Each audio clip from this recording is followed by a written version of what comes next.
à tous et bienvenue dans ce webinaire, donc repenser l'usage de la voiture, quelles solutions? Donc l'idée d'aujourd'hui, ça va être d'essayer d'explorer, des solutions un peu plus, durables et en accord avec, les sujets de transition, sur le sujet de la voiture. Donc on aura, 2 interventions. La première avec, Margot de Passe Covoiturage. Merci Margot d'être présente aujourd'hui. Et on aura aussi, je vois que, Karim s'est pas encore connecté, mais Karim, du pôle intermed qui nous fera un petit peu un retour sur, la façon dont eux, ils ont, géré ce sujet de la voiture et notamment dans la gestion de leur flotte. Donc voilà, ça va être une thématique assez particulière, mais qui va être, assez intéressante à explorer également. Donc au programme, du webinaire, je vais faire une petite introduction en revenant un petit peu sur le pourquoi du comment de ce webinaire et présenter aussi pour ceux qui ne connaissent pas Réseau Alliance et Déclic Mobilité. Ça sera assez rapide, mais c'est pour remettre un petit peu en contexte. Ensuite, Margot, pourra présenter, Passe Covoiturage et présentera aussi le retour d'expérience, d'employeur, qu'elle suit et qu'elle connaît très bien. Vous pourrez ensuite, prendre le temps de poser, vos questions à Margot et ensuite on aura le retour d'expérience, du pôle intermed avec une petite introduction sur, le sujet de l'écoconduite. On parlera aussi d'autres projets, d'autres programmes qui sont mis en place, notamment au niveau, régional, mais aussi, national sur le sujet de l'écoconduite et ensuite on clôturera avec, les prochaines actualités sur le sujet de la mobilité, notamment en région. Donc pour ceux qui nous connaissent pas, déjà merci d'avoir rejoint, ce webinaire. Moi je suis chef de projet mobilité durable chez Réseau Alliance. Réseau Alliance, on est un réseau, d'entrepreneurs responsables situé dans les Hauts-de-France. Donc on a à peu près, 400 adhérents et notre objectif, c'est, de pouvoir, impulser une économie plus responsable sur le territoire en allant sur tous les enjeux, qu'on peut avoir, sur les sujets, RSE. Notre but en tant que réseau, c'est de connecter, mettre en relation, mailler les acteurs du territoire, pour faire en sorte de créer des synergies entre les territoires et les acteurs économiques et transformer durablement, les modèles et les façons de faire. Pour cela, on a 3 grands axes sur lesquels on fonctionne. On fait de la sensibilisation, donc à travers des webinaires comme aujourd'hui, des conférences et des interventions. On fait aussi des accompagnements collectifs qui sont réservés à nos adhérents sous forme d'ateliers, de formations, de programmes et on a aussi un volet, accompagnement individuel qui n'est pas le cœur de notre métier, mais qu'on fait également en partenariat avec, d'autres acteurs, du territoire et notamment des bureaux d'études. Donc quand je vous parlais de nos axes d'expertise et des sujets RSE, on va aller sur tout ce qui est modèle économique, diversité, inclusion, aussi mobilisation des parties prenantes, qui est un gros sujet au niveau RSE, environnement et climat avec un programme stratégie et bilan carbone et innovation sociale, stratégie, organisation et mobilité durable. Donc ce que vous voyez aujourd'hui. Le sujet de la mobilité durable, il est traité à travers, un projet spécifique qui est Déclic Mobilité. Donc moi, je travaille plus spécifiquement sur Déclic Mobilité avec comme mission, de mettre en relation le réseau des experts du territoire et les employeurs, pour former, voilà, un réseau et de pouvoir, s'inspirer, des bonnes pratiques des uns et des autres. Nos actions, elles se déclinent de la même façon que Réseau Alliance, hein. On a des temps d'inspiration, de montée en compétences, donc gratuits, ouverts à tous, format webinaire, conférences et cetera. On aura aussi des rencontres, type, atelier d'échange de bonnes pratiques qui vont être réservées à nos adhérents pour être en plus petit comité, pour pouvoir parler de sujets plus spécifiquement et de pouvoir, partager de vive voix. On propose aussi une formation interentreprise au management de la mobilité et à la mise en place du plan de mobilité employeur. Donc ça, c'est une formation, on est certifié Qualiopi, donc vous pouvez mobiliser votre OPCA, pour cette formation en particulier et on fait aussi de l'accompagnement personnalisé avec du coaching individuel ou alors de la prestation un peu plus poussée, notamment avec des bureaux d'études.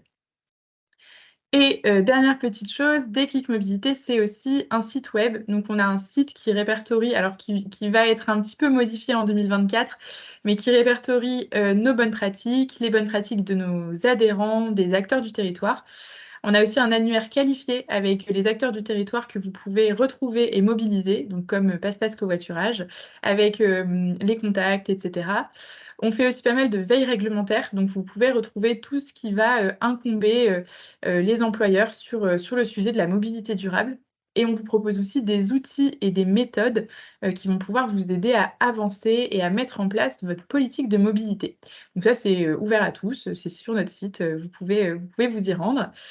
On a aussi des temps forts régionaux, donc le challenge de la mobilité en Hauts-de-France, qu'on co-organise avec la CCI Hauts-de-France, qui a lieu tous les ans, la troisième semaine de septembre, et un parcours mobilité au World Forum for Responsible Economy. Je vous en parlerai un petit peu plus à la fin de ce webinaire. Et dans nos dernières actualités, on est allé voir un petit peu des bonnes pratiques en dehors de la région Hauts-de-France. Donc, c'est une étude de cas qui sortira d'ici 2024. On développe aussi une offre à destination des collectivités, justement pour créer ce maillage et ces synergies au niveau territorial. Et on a également un projet autour des nudges, donc l'image que vous voyez juste à droite, de voir un petit peu comment est-ce qu'on peut mobiliser et donner ce petit coup de coude aux personnes pour qu'elles puissent s'engager dans le sujet de la mobilité durable. Voilà pour la présentation de Réseau Alliance Déclic Mobilité. Donc, vous voyez un peu le contexte, le pourquoi on fait des webinaires de ce type. Et le sujet aujourd'hui, repenser l'usage de la voiture. On va avoir 2 leviers qui seront présentés aujourd'hui, donc le covoiturage et l'éco-conduite. Donc si au niveau des trajets domicile-travail ou même des déplacements professionnels se pose la question de l'usage de la voiture, ça peut être une première étape pour vous lancer un petit peu dans le sujet. Et je vais laisser la parole à Margot qui va vous présenter justement le service Passe-Passe Covoiturage. Je ne sais pas si tu peux prendre la main directement.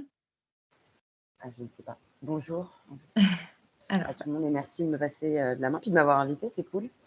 Donc, je suis Margot, je suis salariée de la coopérative Mobicop, qui c'est la première coopérative de France voilà, qui s'occupe de la mobilité et je suis en charge de l'animation de notre service dans les Hauts-de-France. Je suis prestataire pour Hauts-de-France Mobilité, qui est le syndicat mixte des transports de la région.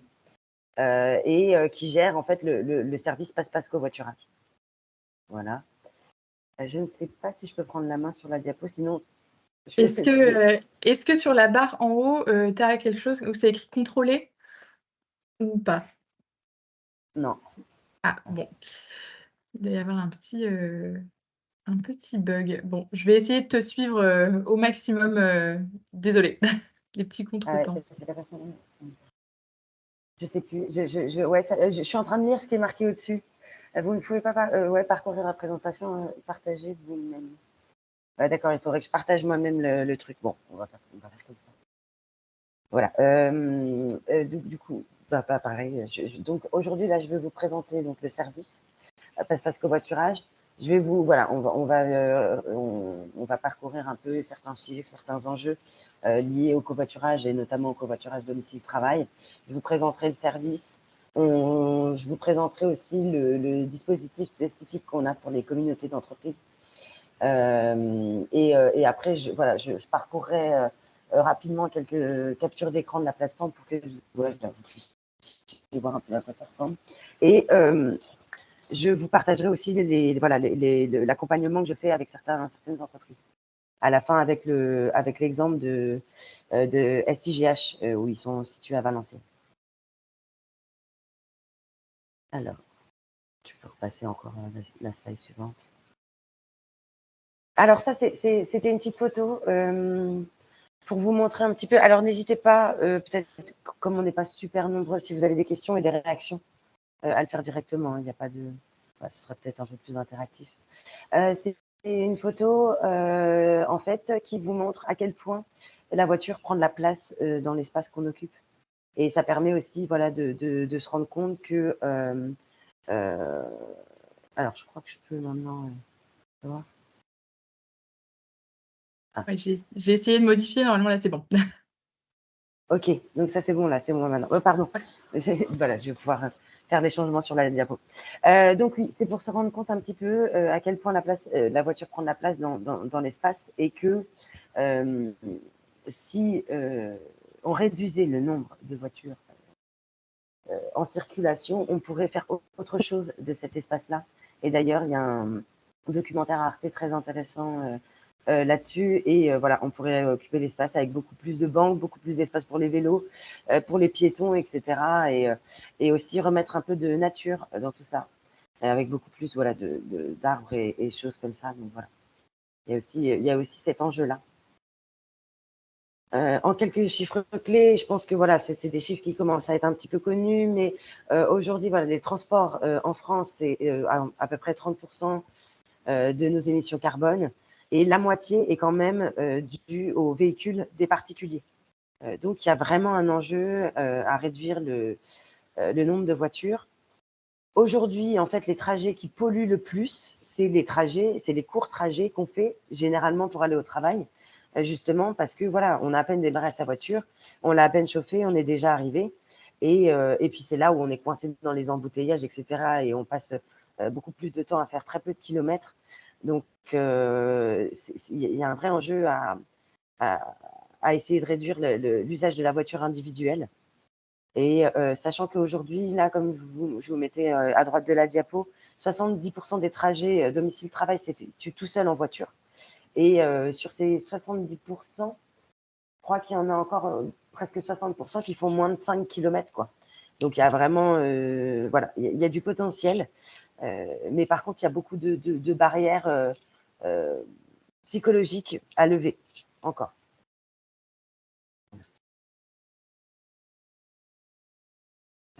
Alors ça, c'était juste pour voilà, vous montrer un peu et puis que vous l'ayez vous aussi. Ce sont les chiffres en fait de l'Observatoire national du covoiturage. C'est le site du gouvernement qui remonte le nombre de covoiturages effectués dans les Hauts-de-France. Voilà. Et donc on voit bien qu'il y a quand même une pratique hein, qui augmente. Alors il y a un gros pic en mars 2023 dû à l'augmentation du prix de l'essence. Donc, il y a aussi des facteurs extérieurs hein, qui font qu'on partagera davantage notre voiture. Mais voilà, cette courbe-là, quand même, nous permet d'avoir bon espoir et voilà, de continuer à s'engager dans le covoiturage.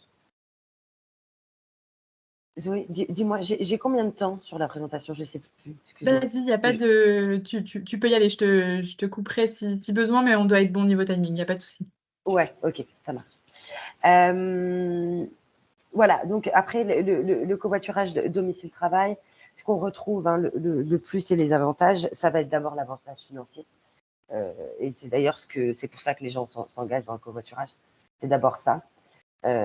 On gagne en qualité de vie au travail et en sécurité au volant. En fait, les gens avouent être plus attentifs à ce qu'ils font en voiture lorsqu'ils font du covoiturage. Et ils avouent aussi être un peu plus réveillés, moins stressés de prendre la voiture. Voilà, je pense qu'on s'énerve moins aussi et on est plus détendu quand on est coincé dans les bouchons avec quelqu'un que quand on s'énerve tout seul. Voilà. Et évidemment, là, il y a aussi l'impact positif de l'impact écologique et voilà, c'est toujours aussi, je pense que quelque part, c'est gratifiant, même si c'est des petits gestes, tout petits gestes ont leur importance, mais c'est très gratifiant de se dire qu'on fait un effort aussi pour réduire notre impact carbone au quotidien. Je ne sais pas s'il y a une réaction déjà par rapport à ce que j'ai dit. N'hésitez pas, comme disait Margot, hein, n'hésitez pas, vous pouvez lever la main et intervenir. Vous n'êtes pas très nombreux, donc on peut engager le dialogue sans souci. Donc, si vous préférez passer par le chat, vous pouvez et on traitera les questions à la fin de l'intervention de Margot. Ah bah voilà, Caroline a une première question. Caroline. Oui, alors j'ai une première question, Margot. Bonjour. Donc, Bonjour. moi, je suis référente RSE au sein de Conciliant et je voulais savoir si le passe-passe covoiturage était éligible au niveau du FMD. Ah, oui, bien sûr, pas de souci. Oui. Et ça, j'en parlerai après, mais en fait, parce que le forfait mobilité durable, la mise en place est obligatoire dans le domaine public. C'est facultatif dans le domaine privé. Mais le forfait mobilité durable, en fait, c'est vous qui choisissez. Comment expliquer? Pardon, je vais. Ça n'a pas. Vous n'avez pas besoin de travailler avec une plateforme en particulier pour mettre en place le forfait mobilité durable. Non, non, alors ma question c'est vous, donc il n'y a aucune démarche à faire, c'est-à-dire que si on l'inclut dans notre FMD, puisque on a l'intention de travailler certainement avec un prestataire, hein, donc on pourra très bien le saisir sur notre nouvelle carte pour l'intégrer dans une possibilité pour les collaborateurs. Ah, oui, alors vous parlez de la carte, en fait, Oui, de pouvoir payer directement. Ah, ça, oui, c'est une excellente question. Il faudrait que je me renseigne. Parce qu'il faudrait d'accord. voir la carte, etc. Oui, parce qu'en fait, si vous voulez, on n'est pas obligé de. Donc, vous le mettez sur une carte. Il y a des gens qui font le forfait mobilité durable. Alors, Ils font un nous, virement en oui, fin d'année, en fait. Donc, d'accord. Nous, en il fait, faudra voir spécifiquement. on est en train de bâtir donc un projet mobilité au sein de l'entreprise. Et l'une des pistes, c'est donc de mettre à disposition du collaborateur une carte pour sa mobilité qu'il pourra utiliser aussi bien pour le covoiturage, pour la location d'un vélo, etc. Donc, je voulais savoir si ce passe-passe covoiturage pouvait être intégré dans une carte. En fait, après, j'imagine que la carte, vous allez mettre des sous dessus et ils pourront payer avec. Si, de toute façon, si ça Oui, tout à fonctionne comme une fait. carte bancaire.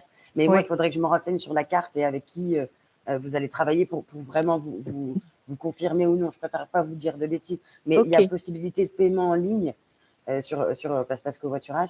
Donc, bon, pour moi, il n'y aurait pas de difficulté à part entière. Mais il faut quand même que je précise ça. Il faut que je D'accord, demande à un de mes collègues. merci. Merci Mario. C'est moi. Alors, donc, là, je vais vous repasser un petit peu sur les principes, sur ce que c'est PassePass Covoiturage. Donc, c'est un service qui a été créé en 2018, justement par le syndicat mixte donc, des transports Hauts-de-France Mobilité, comme je vous disais. Alors, leur logo est en bas, là. Je vous ai mis le logo de Hauts-de-France Mobilité, parce que je ne sais pas s'il y a des Lillois parmi nous. Mais il y en a certains qui vont confondre le logo, là, PassePass Covoiturage en haut, avec le logo des cartes. Et peut-être le confondre avec le service Ilévia ou d'autres services que vous pouvez avoir de bus sur vos territoires. Et en fait, le logo Passe-Passe, c'est bien le logo du service de Hauts-de-France Mobilité. Et Ilévia, TER, SNCF et tout ça sur le territoire exploite les cartes. Mais voilà, il n'y a pas de rapport, en fait. Et d'ailleurs, si vous avez la carte, vous pouvez regarder, c'est marqué Hauts-de-France Mobilité dessus, mais on le remarque moins. Donc voilà, pour la petite anecdote, si jamais il y a des gens qui sont de la métropole. Alors, la particularité de PassePass Covoiturage et pourquoi on a fait ça, on a créé cette plateforme, l'idée c'était en fait de mettre à disposition des gens qui se déplacent sur le territoire un service pour faciliter la mise en relation et pouvoir covoiturer. Si vous voulez, nous, contrairement donc aux autres services de covoiturage qui existent, et on ne va pas les citer, mais on va les citer quand même, contrairement à Blablacar qui est beaucoup plus connu, en fait, notre avantage, c'est que nous, on ne prend pas de frais de commission sur les trajets.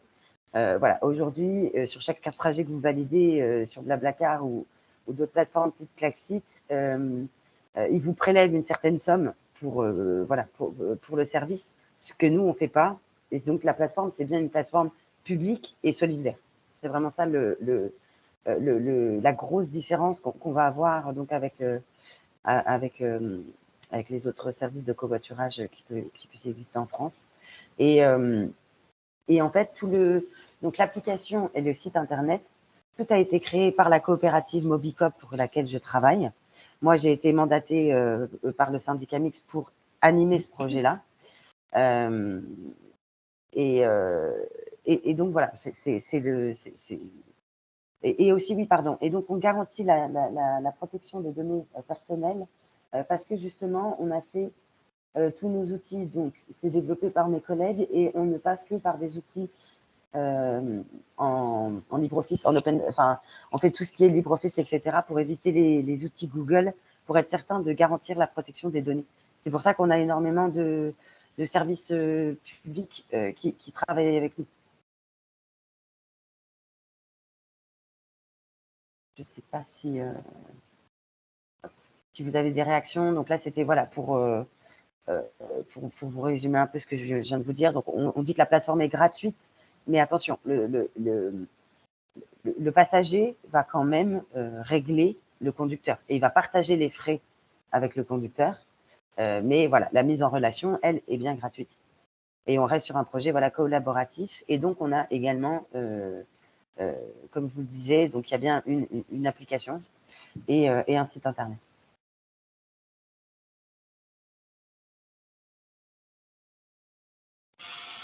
Alors, la particularité que j'ai, c'est qu'en fait, que j'ai, pardon, excusez-moi.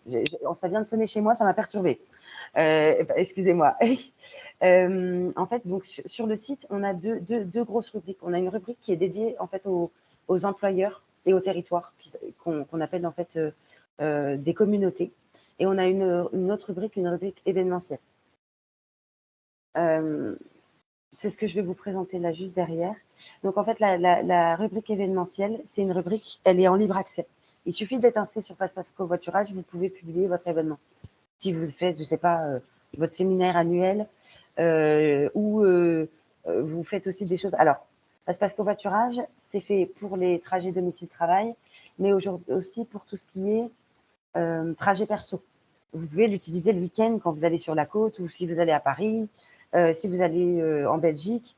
Voilà, il ne faut pas hésiter. Les transfrontaliers aussi peuvent l'utiliser. Donc, on publie aussi des événements. Il y a pas mal de... Je travaille avec le Main Square Festival, par exemple. Donc, on publie aussi l'événement tous les ans. Il y a une salle de jazz à Tourcoing qui publie aussi des événements dessus. Et vous pouvez aussi publier vos événements perso, type gros mariage ou ce genre de choses, quoi. Donc, il ne faut pas hésiter. Alors, les communautés d'entreprises, en revanche, là, c'est vraiment un service qui est dédié aux professionnels.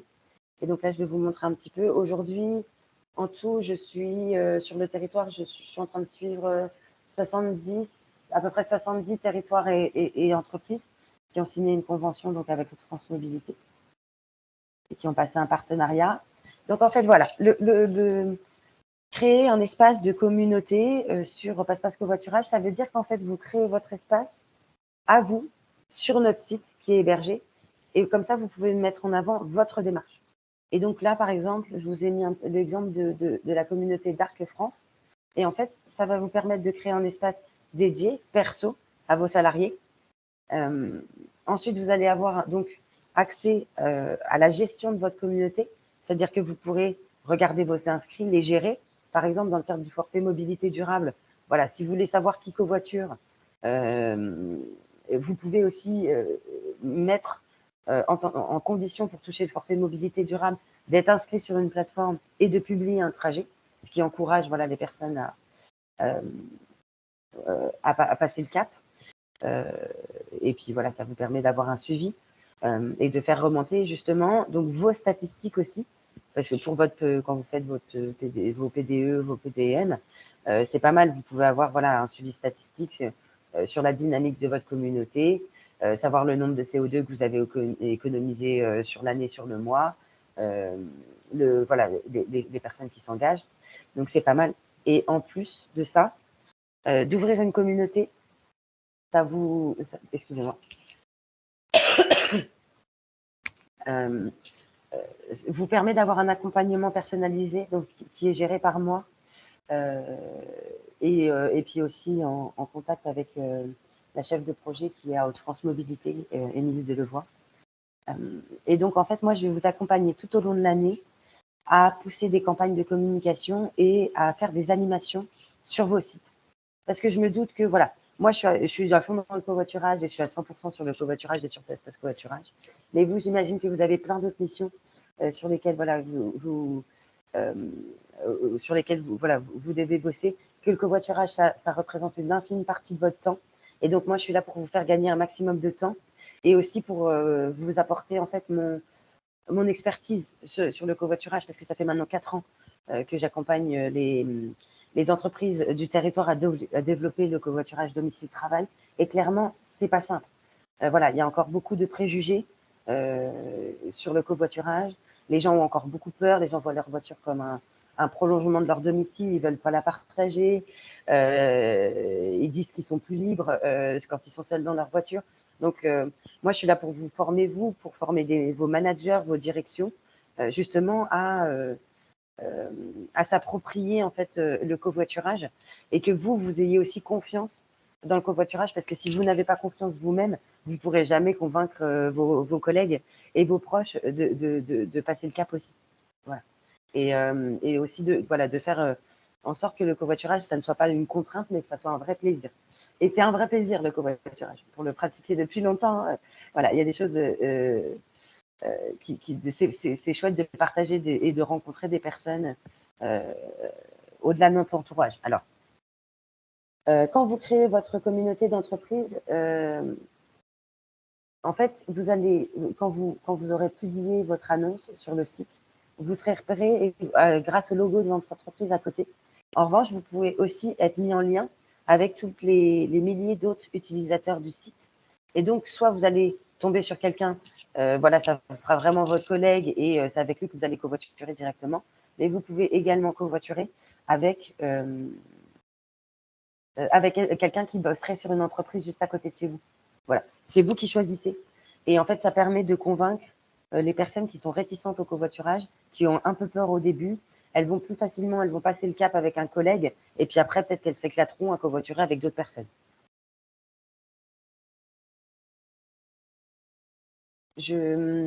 Alors oui, si jamais voilà, on décide ensemble de travailler et de créer cet espace de communauté, nous, c'est très important que au sein de votre entreprise, il y ait quelqu'un d'identifié qui sera l'ambassadeur covoiturage, avec qui voilà, je pourrais communiquer et qui sera à disposition des salariés, voilà, pour pouvoir gérer, accompagner le changement de comportement, mais tout, voilà, avec mon soutien également, bien sûr, je vous lâche pas dans la nature comme ça. Voilà.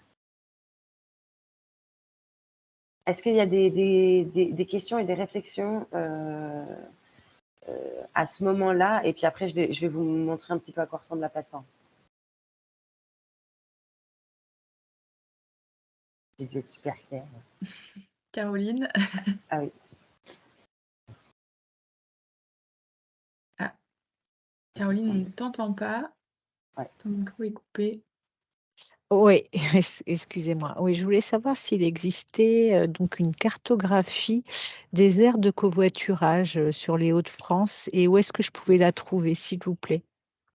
Oui, elle existe. Je vais vous montrer le site. Et en fait, on ne verra pas la cartographie sur mes captures d'écran.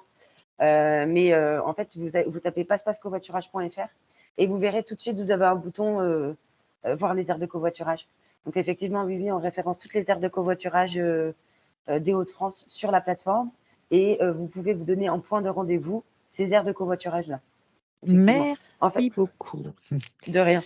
Effectivement, quand vous covoiturez, en fait, et sur la plateforme, vous mettez en fait le point d'arrivée au départ que vous souhaitez. Soit vous mettez une adresse très précise, soit on ne veut pas forcément mettre son adresse, et ça je le comprends, moi je ne le traitais pas non plus. Soit moi je mets un point à côté ou une rue plus loin, ou alors vous pouvez mettre juste votre village. Voilà, c'est vous qui mettez où vous mettez l'aire de covoiturage la plus proche. D'accord, merci. Voilà. Donc, vous voyez, le voilà. Donc, en fait, c'est le bouton, donc justement, le bouton, la aire de covoiturage. Je ne sais pas si on voit très bien là, mais c'est le bouton qui est orange, là, en bas, là. Donc, vous le trouvez très facilement. Voilà. Donc, de toute façon, on n'a rien réinventé, hein. Je ne sais pas si vous connaissez déjà des plateformes et des services de covoiturage, mais on rentre son lieu de départ, son lieu d'arrivée, et vous publiez une annonce en tant que conducteur et ou passager, en fait. Il y a aussi, c'est l'avantage de notre plateforme, c'est que on encourage aussi l'alternance de voitures. Donc, vous pouvez mettre l'option. Je vais vous montrer. Ouais, non, je sais pas. Mais en fait, vous pouvez choisir, soit vous mettez une option en tant que conducteur, soit passager, ou vous pouvez mettre peu importe. Et peu importe, c'est moi, de toute façon, j'ai ma voiture, mais je suis prête à monter dans la voiture de quelqu'un d'autre. Voilà. Et généralement, en entreprise, c'est le service qui est le plus utilisé parce que moi, les gens qui viennent en bus, en train, je ne veux pas les convaincre de les remettre sur la route. Moi, voilà, l'idée, c'est vraiment de réduire le nombre de voitures. Donc, si on peut le faire en vélo et il y a des solutions de bus et de train, prenez-les, c'est ce qu'il y a de mieux et c'est ce qu'il y a de plus écologique. Mais quand on n'a pas de choix que de devoir faire le trajet en voiture, et ben justement, l'idée, c'est de la partager. Et donc, la plupart de nos utilisateurs ont tous une voiture, en fait. Et donc, voilà, ils publient ces options-là. Donc, d'ailleurs, rare, et je sais qu'il y a une crainte, on se dit toujours, voilà, mais si mon covoitureur ne se présente pas, etc., bah, comment je fais? Bah, généralement, voilà, on trouve toujours une solution parce que finalement, bah, si notre covoitureur a un problème de dernière minute, on prend sa voiture exceptionnellement tout seul et voilà. La plateforme a été pensée pour les trajets domicile-travail. Donc, il faut que ça soit le moins chronophage pour vous possible d'organiser vos covoiturages. Si je suis obligée de publier mon annonce de covoiturage tous les soirs, ça va être pénible pour moi et je vais arrêter de le faire. Donc, en fait, quand vous choisissez l'option de covoiturer régulièrement, vous aurez un petit calendrier hebdo et vous cochez en fait le jour où vous souhaitez covoiturer. Pareil, quand on dit qu'on covoiture pour aller au boulot, on n'est pas obligé de covoiturer tous les jours. Voilà, je peux choisir il y a des jours, je suis en télétravail, il y a des jours, je dois aller faire mon sport à la fin, ou voilà, le jour-là. Donc, je ne suis pas obligée. L'idée, c'est de covoiturer de temps en temps. Donc, ça m'intéresse de covoiturer les mardis et les jeudis. Je coche mon mardi, mon jeudi. Voilà. Et puis après, de toute façon, si la personne, en vrai, elle est sur mon chemin, j'aurais plus qu'à lui dire si un coup j'ai envie de covoiturer le mercredi, je lui envoie un petit texto, un petit message par la plateforme. T'es dispo finalement, moi je suis dispo demain. Voilà, on s'arrange aussi comme ça. Hein, la plateforme, c'est un outil qui permet de rencontrer la personne avec qui ça matche bien et avec qui on covoiture. Demain, nos utilisateurs, s'ils repassent plus par la plateforme pour covoiturer, ça ne sera pas la fin du monde. L'important, c'est de covoiturer et de trouver quelqu'un. La plateforme, elle sert vraiment à ça. Voilà. Et puis après, bon, bah, vous avez l'option pour publier votre annonce. Si c'est dans le cadre du domicile travail, vous la publiez sur votre communauté d'entreprise. Si c'est du perso, vous la publiez sur la plateforme de manière globale. Et après, bon là, je vais peut-être passer plus rapidement, mais je vous ferai pas le détail. Et puis j'imagine que vous pourrez retrouver comment j'appelle ça? La diaporama. Merci. Ouais, le PowerPoint plus tard. C'est en fait voilà comment fonctionne la plateforme et les petits tips, comment on peut recevoir ses alertes, SMS ou je préfère mes emails. Je paye mon covoiturage. Je peux payer mon covoitureur soit en liquide, soit je paye en ligne. Voilà, ce genre de petites choses sur les fonctionnalités de la plateforme. Vous pourrez consulter. Est-ce qu'il y a des questions justement sur la plateforme avant que je vous parle un petit peu de l'entreprise que j'accompagne?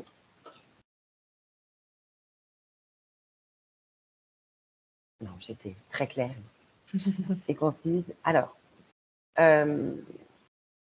l'idée de notre accompagnement, voilà, et des retours d'expérience qu'on a pu avoir. Là, je vais vous donner donc l'exemple de la CGH qui ont gagné d'ailleurs, qui ont remporté la catégorie covoiturage du Challenge Mobilité Hauts-de-France en 2022, parce que les résultats de 2023 ne sont pas encore tombés. Et donc, c'était bien l'année dernière. Et justement, c'est que donc, les personnes qui. Enfin, voilà, ceux qui ont gagné le concours, c'est des personnes qui travaillaient de pair avec nous, avec Passe Covoiturage. On avait créé donc la communauté juste en début de mois, le 9 septembre. Et en fait, tout de suite, on a lancé la dynamique. En fait, donc, la référente que j'accompagne, c'est la référente qui est au milieu de la photo, avec qui on s'entend très bien, qui ne pouvait pas être présente ce matin. Donc tout de suite, en fait, moi, on s'appelle assez régulièrement, on prévoit des choses régulièrement. Tout de suite, ce qu'on a fait, c'est qu'on a lancé une communication. Donc voilà, moi, ce que je lui ai fait, c'est conseiller de référencer la communauté sur les intranets, lancer un premier courriel, lancer aussi, glisser une lettre dans les bulletins une lettre, voilà, soit papier ou électronique. Et on avait aussi fait de l'affichage de partout. D'ailleurs, sur Passe Covoiturage, vous avez en haut du site un onglet qui s'appelle Kit de communication. Et dedans, vous avez tous nos dépliants et toutes nos affiches que vous pouvez télécharger. D'ailleurs, vous n'êtes pas obligé de conventionner avec nous et d'ouvrir une communauté pour faire la promotion de Passe Covoiturage. Demain, vous pouvez très bien vous emparer de l'URL, de le référencer sur vos intranets et de dire d'appuyer cette plateforme auprès de vos salariés sans forcément vous engager davantage. Et après, donc ça, la première idée et la première étape, c'est vraiment de faire connaître le service, parce que ça prend du temps. Et après, le second temps, et qui prend encore plus de temps, c'est de faire adhérer et de convaincre les personnes de passer le cap du covoiturage. Et clairement, en fait, il faut être patient. Et on va se répéter tout le temps. Et on va faire de la communication tout le temps, de l'animation régulièrement. Et il faudra faire ça pour que ça fonctionne. Là, vraiment, les retours qu'on a pu avoir, c'est si on ne fait rien et si on ne sollicite pas les salariés, il ne se passe rien. Donc, il faut régulièrement, moi, je vais venir, on peut tenir un petit stand. Quand il fait beau, quand vous faites des événements d'entreprise, moi, je peux venir. Je peux, sensibiliser au changement de comportement. J'ai des molki, on a des jeux de loi, enfin, des choses un petit peu originales, ludiques. On peut organiser des défis. Nous, tous les ans, et c'est là où on a plus de trafic sur la plateforme, c'est au challenge de la mobilité Hauts-de-France et lorsqu'on organise le défi Passe Covoiturage. On va organiser la 3e édition cette année. À mon avis, ça sera au mois de fin mars. Donc voilà. Et en fait, voilà, quand on organise des défis et des petites choses comme ça, voilà, ça fait venir les gens et ça fait covoiturer les personnes. Et on voit bien que si en fait l'idée de lancer du covoiturage, c'est juste de mettre un petit mot de bienvenue et de dire voilà, il faut covoiturer, et ça va certainement pas suffire. Et ça nécessite un peu plus d'engagement.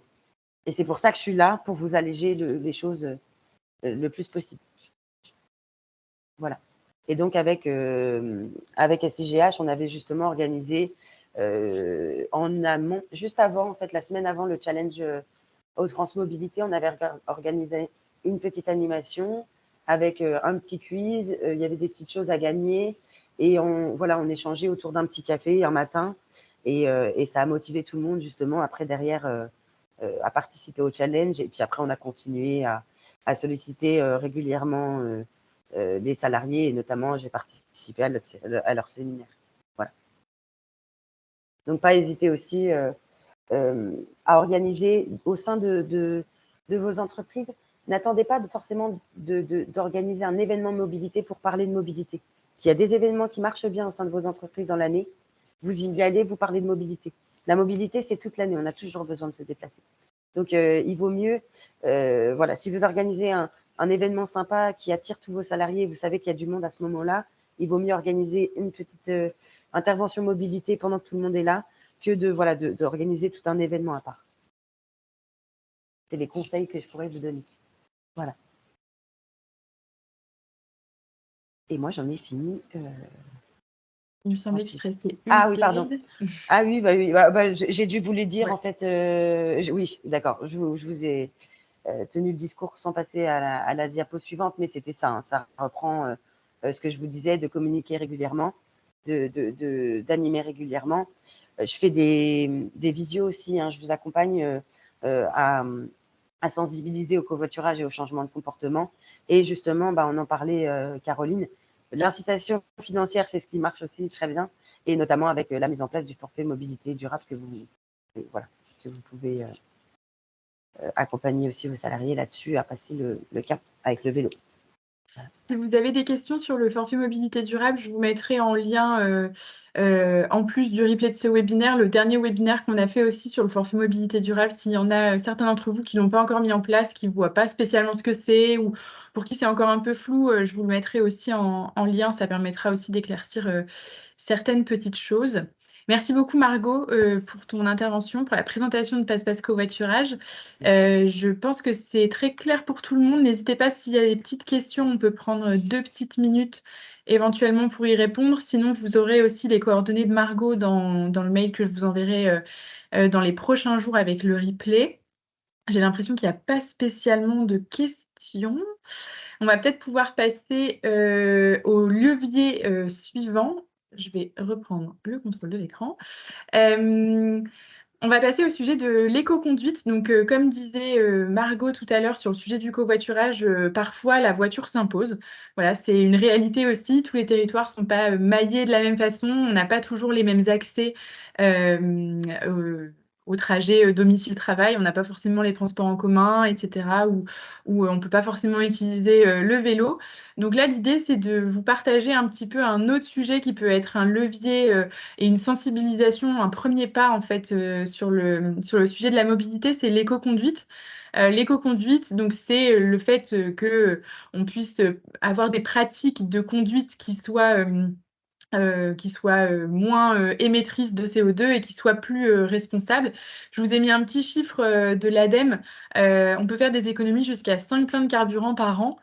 Donc, au prix du carburant en 2022, sur un réservoir de 50 litres, ça correspond à une économie de 450 € et une réduction de plus de 600 kilos de CO2 par an. Donc, c'est quand même, c'est des petites pratiques, vous allez voir, on va en parler juste après. C'est des petites pratiques, mais c'est des choses qui peuvent être faciles à mettre en place. Voilà, si vous avez une flotte de véhicules, que vous voulez gérer aussi un petit peu la consommation, que vous voulez faire une première sensibilisation auprès des salariés, ça peut être intéressant. Donc, le premier levier, c'est l'entretien du véhicule. Donc, le fait que les pneus sous-gonflés augmentent la consommation et de bien vérifier l'état des filtres, air et huile qui peuvent aussi avoir un impact sur la consommation de carburant. Et le deuxième, c'est l'usage. Donc, pas conduire en sur-régime, essayer de ne pas conduire par à-coups, d'avoir une conduite qui est la plus fluide possible. Donc, ne pas démarrer en trombe au feu, d'utiliser voilà, le frein moteur pour ralentir. C'est toutes ces choses qui peuvent être utilisées et qui, voilà, vous le voyez quand même, hein, l'éco-conduite, ça peut quand même amener à des réductions qui sont assez importantes au niveau économique et au niveau des émissions de CO2.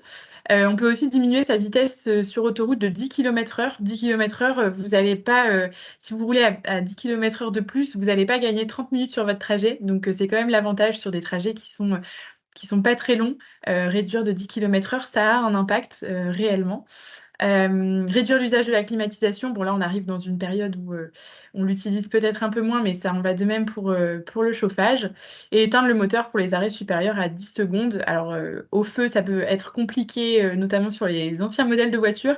Mais en tout cas, voilà, si vous faites juste un petit arrêt, un petit arrêt, même juste pour aller chercher quelqu'un à la gare ou quelque chose comme ça, n'hésitez pas à couper votre moteur. Voilà, c'est un peu le contexte de l'éco-conduite, les petits tips, etc.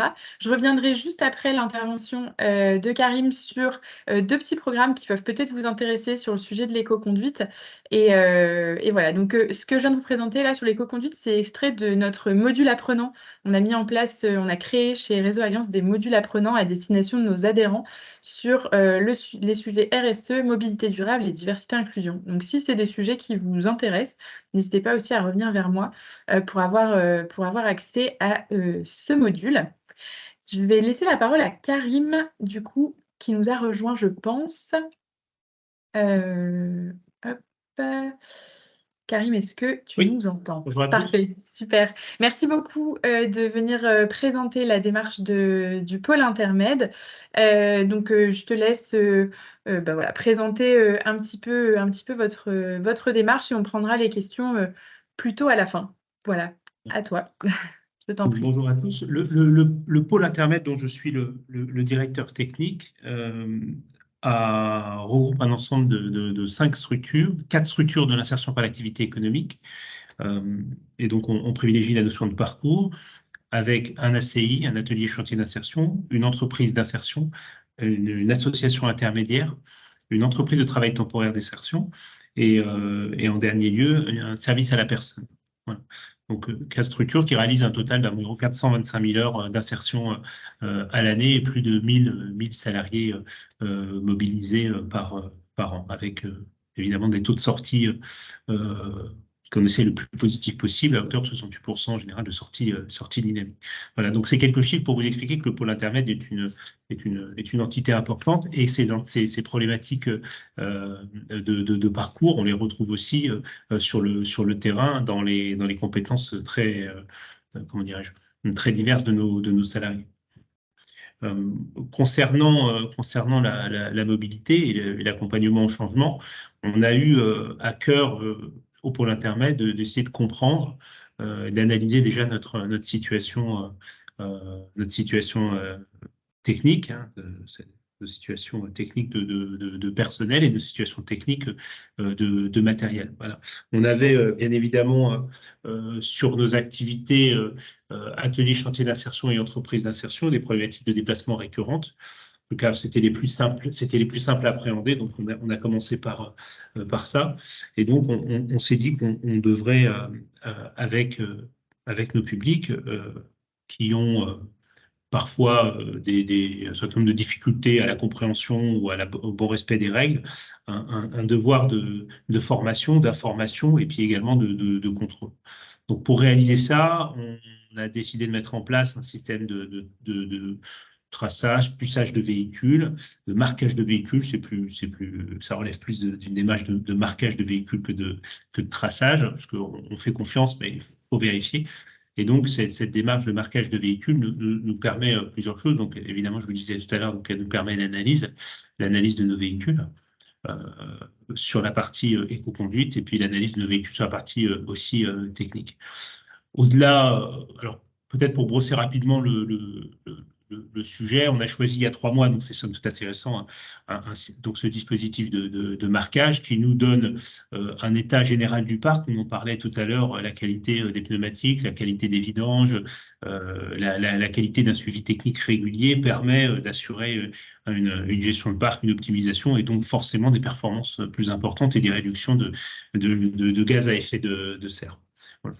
Donc, on a déjà un état du parc qui est en temps réel, donc plutôt très plaisant, avec un système de calcul automatique des kilomètres réalisés, des distances parcourues et des durées également d'utilisation des véhicules, ce qui nous permet aussi d'ajuster notre flotte, tel ou tel véhicule, en fonction des kilomètres qu'il va réaliser. Voilà. Donc, c'est pas simplement une démarche d'analyse des circulations, plutôt d'analyse des situations de conduite des salariés, c'est aussi une situation d'analyse des distances réalisées et des utilisations qui en découlent.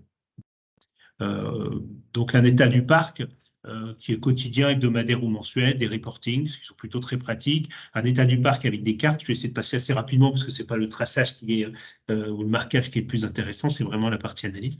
Avec un système de cartes qui nous permet de voir en temps réel où sont nos véhicules et surtout qu'est-ce qu'ils ont pris dans la journée comme kilomètres. L'optimisation des circuits également réalisée, puisque faut essayer d'aller le plus droit possible, emprunter peut-être plus les autoroutes que les chemins de campagne. Donc ça, c'est quelque chose qu'on peut analyser et éventuellement faire redescendre sur nos salariés en parcours. Évidemment, un tableau de bord de gestion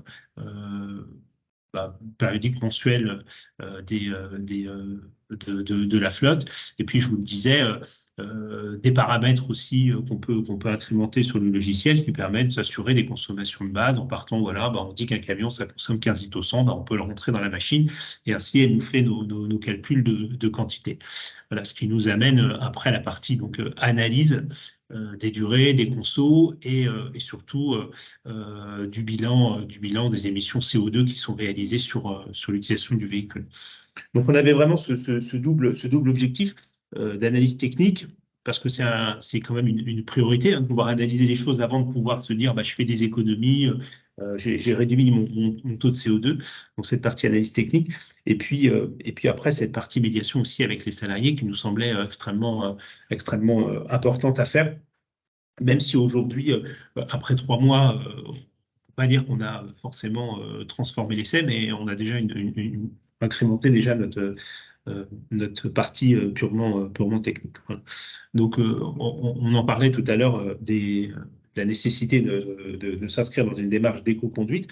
Parmi nos 13 véhicules qui sont répartis sur l'entreprise d'insertion et sur l'atelier chantier d'insertion, on a essentiellement donc des camionnettes. Voilà, c'est un premier élan, des camionnettes, des 3,5 tonnes, donc on est sur du véhicule léger. Et puis on a un système de reporting sur la qualité de notre conduite au quotidien, qui nous permet de restituer, de voir déjà comment notre situation se trouve. Il s'avère que sur les chiffres de la semaine, on était à peu près à 80% sur le challenge éco-conduite, 80% de réalisation positive. Donc on est vraiment déjà, sans même forcément faire une grosse médiation avec nos salariés, on est déjà dans une démarche un peu vertueuse. J'en suis tout à fait heureux et déjà satisfait sur un premier temps, même si je pense on pourra améliorer notre dispositif aussi avec des phases d'analyse complémentaires. Alors peut-être pas avec ce type de dispositif qui est le logiciel de marquage, mais peut-être plus avec un accompagnement dont tu parleras peut-être tout à l'heure, voilà, concernant la partie Mobili Pro, qui est vraiment un accompagnement et qui nous permettra d'être beaucoup plus optimal, et puis de prévoir aussi nos investissements sur l'avenir, peut-être pour espérer passer à l'électrique prochainement. Bon, pour l'instant, on n'en est pas encore là, pour des questions purement techniques, où nos véhicules, hélas, parcourent en général environ 40 km par jour. Enfin par jour, 80 km par jour, 40 km en général pour un aller. Et donc, on a besoin d'une certaine autonomie et d'une capacité de chargement aussi importante.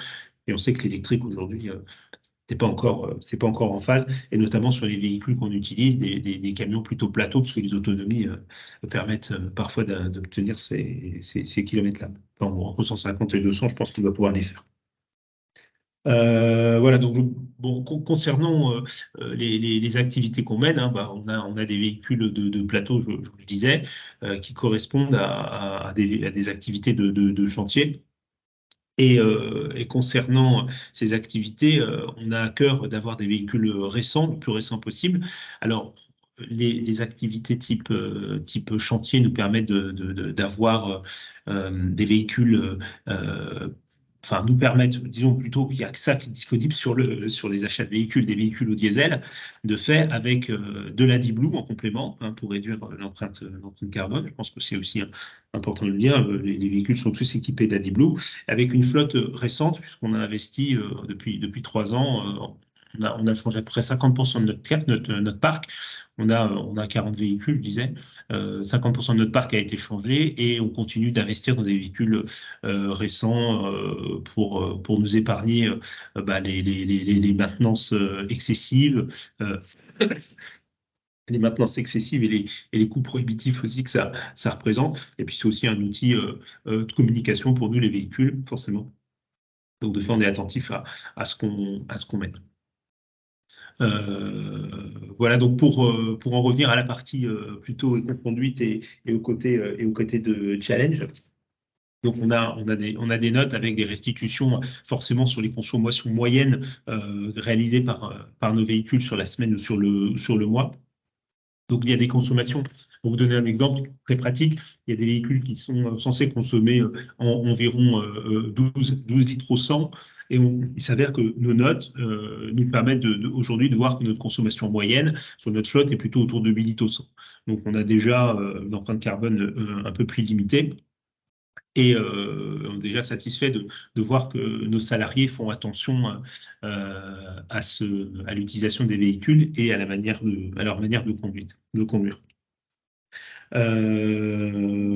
Voilà, donc je pense qu'on peut ajouter aussi, parce que le logiciel le permet, la partie challenge, la partie médiation avec les salariés. Donc on y viendra, nous, j'espère, peut-être en début d'année prochaine, on essaiera de les challenger sur cet axe-là, puisque l'outil le permet, avec des petits concours aussi. Je vois que Passe le faisait aussi, donc des petits concours en interne sur le salarié qui a peut-être le plus limité son empreinte carbone sur la semaine.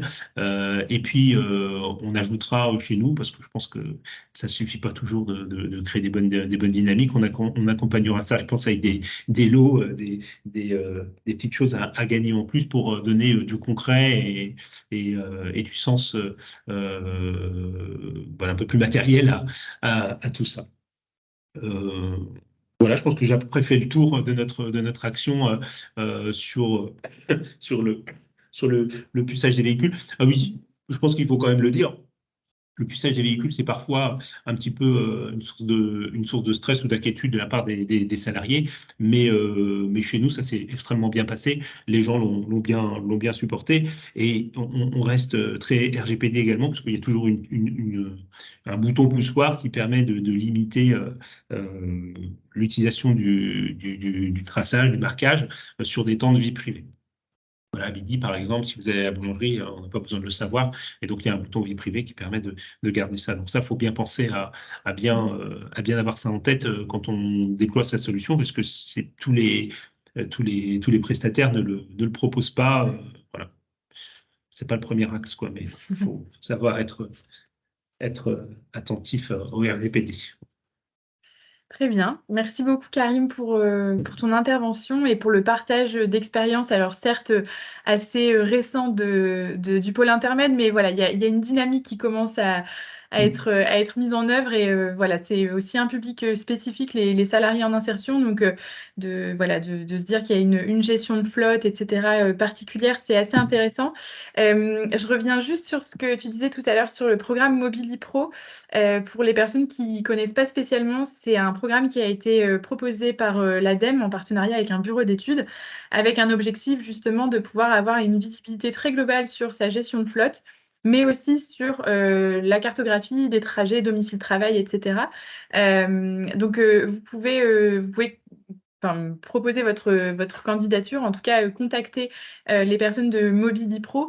Si c'est une démarche qui vous intéresse, ça va à peu près jusqu'à 100 véhicules dans votre flotte. Donc, comme disait Karim tout à l'heure, ils ont une quarantaine, il me semble, de véhicules en tout, et 13 qui sont pucés actuellement donc par c'est un autre prestataire qui gère ça.